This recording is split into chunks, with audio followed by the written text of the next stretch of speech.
Guys, welcome to my blog. तो guys, जैसा कि आप लोग जानते हैं कि बारिश का मौसम है और हमारे यहाँ बारिश होने की वजह से लाइट कट गई है।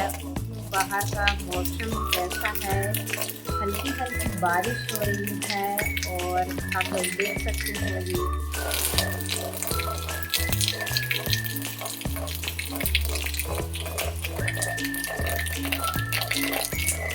ये मेरा पौधा है, आप लोग देख सकते हैं, जिसको मैं अपने खेतों में लगाने वाली हूँ। चलिए फिर से इतना ही दोस्तों, मिलते हैं नेक्स्ट वीडियो में। तब तक के लिए बाय बाय, अपना ख्याल रखिए।